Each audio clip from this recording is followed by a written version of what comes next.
Hello, everyone, and welcome back to the podcast. Today, we're going to talk about something very basic, yet very important for anyone learning English: how to talk about yourself in English.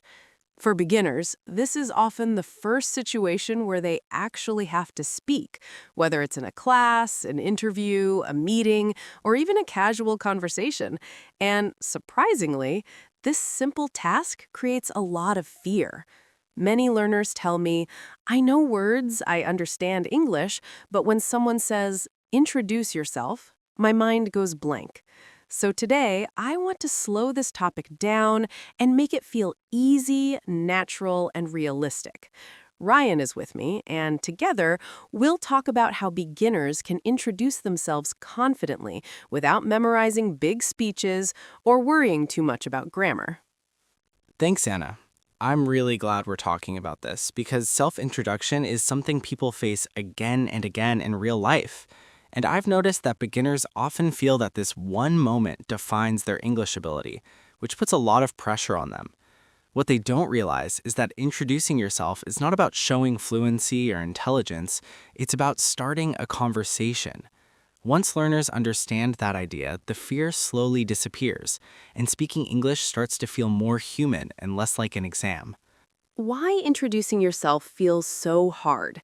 Ryan, I want to go a little deeper into this. Why do you think something as simple as talking about yourself feels so difficult for beginners? From my experience, it's not that they don't know what to say, it's that they feel judged while saying it. They start thinking about grammar, pronunciation, and accent all at once. Instead of communicating meaning, they start checking rules in their head. That mental pressure often stops them from speaking naturally. I completely agree. Beginners often believe their introduction needs to be perfect, almost like a memorized paragraph. And the moment they forget one line, everything falls apart. Also, many learners compare themselves to fluent speakers. They hear smooth English online or in movies and think, I can never speak like that. That comparison creates fear before they even open their mouth. What they really need is permission to be simple. Let's clear a very important misunderstanding. Talking about yourself does not mean telling your entire life story.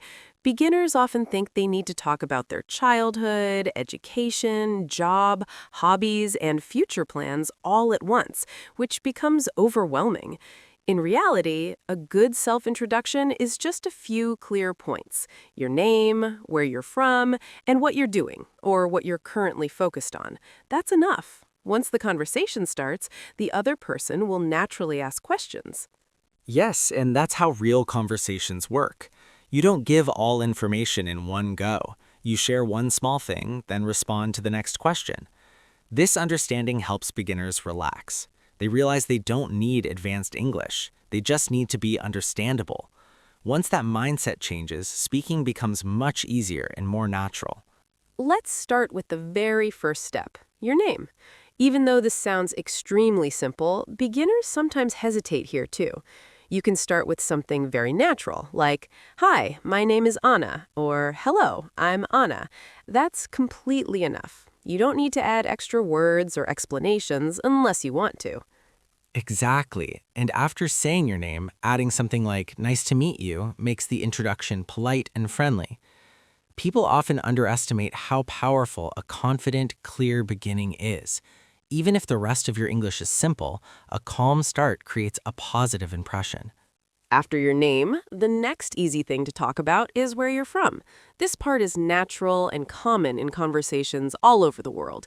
You can say, I'm from India, or I live in Mumbai, or even, I'm from a small town. There's no need to explain everything. Just one short sentence is enough to continue.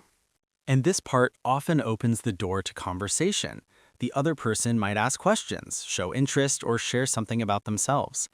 This is why introductions shouldn't feel scary. They aren't performances, they are invitations to talk. Now let's talk about the part many beginners fear: talking about work or studies. People often worry because they don't know the correct job title in English. But the truth is, you don't need exact words.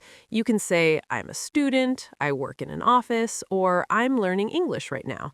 Simple English is more than enough. Yes, and honesty matters more than perfect vocabulary. Saying, I'm still learning is completely okay and actually shows confidence. Trying to sound advanced often creates confusion. Being clear and simple creates connection. Let me give a full example, putting everything together naturally.